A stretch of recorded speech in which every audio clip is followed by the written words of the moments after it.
그 어린 종이 성읍 안으로 들어가니 다윗이 그 숨어있던 바위 곁에서 일어나 얼굴을 땅에 대면서 3번 큰절을 하였다. 그리고 그들은 서로 끌어안고 함께 울었는데 다윗이 더 서럽게 울었다. 그러자 요나단이 다윗에게 말하였다. 찰가게 우리가 서로 주님의 이름을 걸고 맹세한 것은 잊지 않도록 하세. 주님께서 나와 자네 사이에서뿐만 아니라 나의 자손과 자네의 자손 사이에서도 길이길이 그 증인이 되실 걸세. 다윗은 일어나 길을 떠났고 요나단은 성 안으로 들어갔다. 사무엘상 20장 41절 42절 말씀. 성경에 등장하는 그 수많은 인물들 가운데 우정 하면 떠오르는 사람이 있습니다. 그는 바로 다윗과 요나단입니다. 블레셋의 거인 장수인 골리앗을 물리친 후 아버지 사울 앞에 모습을 드러낸 다윗을 보고 요나단은 다윗에게 마음이 끌렸습니다. 그래서 마치 자기의 목숨을 아끼듯 다윗을 아끼는 마음이 생겼다고 성경은 그렇게 기록하고 있습니다. 어떤 매력이 요나단으로 하여금 다윗에게 그렇게 이끌리게 만들었는지 알기 어렵지만 바로 이런 만남이야말로 운명적 만남이라고 얘기할 수 있겠습니다. 신분은 서로 달랐는지 모르지만은 둘은 신분의 차이를 넘어 가까운 친구가 되기로 약속을 했습니다. 겉옷을 벗어서 다윗에게 주고 또 칼과 활과 허리띠까지 주면서 둘은 일평생 친구가 되기로 굳은 약속을 했습니다. 이 약속이 참 중요합니다. 마치 하나님과 이스라엘 백성이 언약을 맺었던 것처럼 일종의 이 두 친구 사이에 우정의 언약이 맺혀졌다고 그렇게 말할 수 있겠습니다. 다윗과 요나단은 서로에게 맺었던 그 약속에 참 신실한 사람들이었습니다. 일종의 질투심에 사로잡힌 사울이 다윗을 죽이려 할 때도 요나단은 아버지를 적극적으로 제지하진 못했지만 다윗에게 아버지의 그런 계획을 귀띔하거나 그래서 환난을 피할 수 있도록 돕곤 했습니다.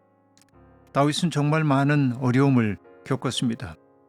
사울 왕보다 더 인기가 있었기 때문에 그러합니다. 어느 날 다윗은 사울의 분노를 피해서 라마의 나요셋에서 빠져나와 집으로 돌아갔습니다. 그 집으로 요나단이 찾아온 것 같습니다.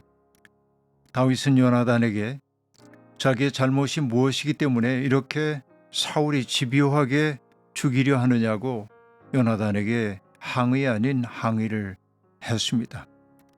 그리고 요나단은 정말 미안해하면서 버신 다윗을 위해서 무슨 일이든 다 하겠다고 그렇게 이야기를 했습니다. 두려움에 사로잡힌 다윗은 왕과 함께하는 초하루 식사 모임에서 자신이 무단으로 빠지도록 주선해 달라고 부탁을 합니다. 그리고 사울에게 이렇게 핑계를 대달라고 말합니다. 매년제를 드리는 가족 모임 때문에 베들레헴으로 가야 한다는 청을 그대가 받아들였다고 말해달라는 것이었습니다. 그리고 다윗은 사울을 피해서 들녘에 숨어 있겠다는 것입니다. 그리고 둘 사이에 이런 이야기가 나눕니다. 요나단의 그런 이야기를 듣고 사울이 불같이 화를 낸다고 한다면 그 진노한 사울의 그 모습을 어떻게 다윗에게 알릴 것인가 하는 문제였습니다. 그래서 요나단은 이야기합니다. 네가 에셀 바위 옆에 숨어 있으라는 것이지요. 그래서 시종 하나를 데리고 와서 마치 먼 데 있는 표적을 관역 삼아서 화살을 3번 쏠 터인데 화살을 주우러 종을 보내면서 너무 멀리 갔다. 이쪽으로 오면서 화살을 주워 오라 하고 말하면 안심해도 될 것이다. 다시 말해서 사울이 그렇게 큰 화를 내지 않았다는 하나의 표징이 될 것이라고 말합니다. 그러나 종에게 아직 더 가야 한다. 화살이 더 먼 데 있다 라고 말하면 사울의 분노가 크기 때문에 당분간은 그 소나기에서 벗어나기 위해 멀리 떠나야 하는 것으로 받아들이자고 이야기합니다. 그러나 이때도 요나단은 다윗이 멀리 피신을 가는 것이라고 말하지 않고 주님께서 그대를 멀리 보내시는 것이라고 표현을 하고 있습니다. 시종일관 다윗은 주님의 손에 붙들린 사람으로 그렇게 인식하고 인정하고 있음을 알 수 있습니다. 둘 사이에 또 다른 우정의 맹세가 일어나게 됩니다. 그리고 그들 사이에 맹세의 증인으로 주님을 모시게 되는 것이죠. 그리고 마침내 사울은 그 자리에 꼭 있어야 할 다윗이 부재하다는 사실을 알아차립니다. 그리고 다윗이 그 자리를 벗어나도록 만든 것이 요나단이라고 하는 사실을 알아차리고는 사울은 불같이 화를 냅니다. 이 세 아들이 살아있는 한 너의 나라도 안전하지 못하다고 말합니다. 당장 그 녀석을 끌어오라고 말합니다. 그 녀석은 죽어야 마땅하다라고 하는 것입니다. 여기서 우리는 두 사람 사이에 그들이 가장 중요한 가치로 여기는 것이 무엇인지 대조해 볼 수 있습니다.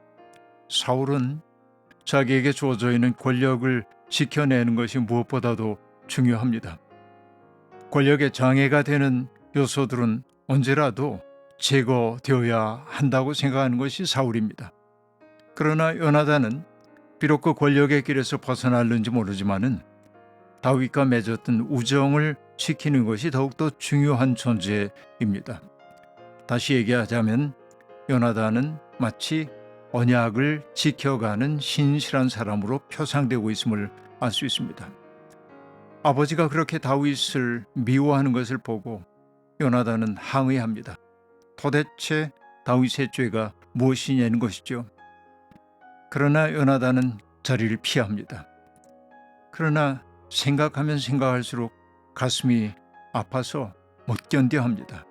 성경은 그가 아무것도 먹지 못했다고 말하고 있습니다. 그리고 다윗과 약속한 그날 들판으로 나가서 그는 화살을 쏩니다. 그리고 큰 소리로, 아마 이 울림은 대단히 쓸쓸한 울림이었겠죠. 화살이 먼 곳에 있다고 외칩니다. 마침내 종이 화살을 찾아왔을 때 너는 먼저 집으로 돌아가라고 한 다음에 다윗과 요나단은 다시금 만나게 됩니다. 다윗은 얼굴을 땅에 대고 3번 절합니다.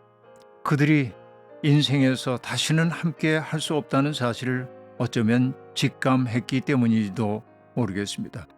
둘은 함께 끌어안고 울었습니다.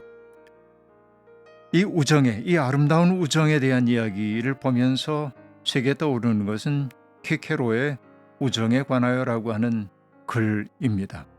친구 간의 상호 선의에서 안식을 얻지 못하는 삶이 어떻게 살만한 가치가 있겠는가? 자네가 마치 자네 자신과 말하듯 무엇이든 마음껏 더불어 말할 수 있는 누군가를 갖는다는 것만큼 감미로운 일이 또 있겠는가? 자네가 번영을 누릴 때에 자네 못지않게 그것을 기뻐해 줄 누군가가 없다면 어떻게 그것을 마음껏 누릴 수 있겠는가? 자네 자신보다도 더 괴로워하는 사람이 없다면 불운은 정말로 견디기 어려운 것이 된다네. 이것이 키케로가 들려주고 있는 우정에 대한 이야기입니다. 결국 우정이라고 하는 가치는 기독교 혹은 성경에서 사랑이라는 가치보다 그렇게 주목받지 못하는 가치이지만, 그러나 우정은 사랑을 내포하는 관계일 수밖에 없습니다. 우정이라고 하는 것은 자기 자신, 또 다른 자기 자신과의 만남이고, 그렇기 때문에 그 우정은 사랑으로 통용될 수 있다고 그렇게 말할 수 있겠습니다. 플라톤의 국가 정체에서 트라시마코스는 정의는 강자의 편익이라고 말한 바 있습니다. 그러나 예수의 길은 트라시마코스의 길과는 전혀 다른 길입니다. 모든 사람들이 형제 자매로서의 우애를 누리는 그 나라가 바로 예수님이 전했던 하나님 나라라고 말할 수 있겠습니다.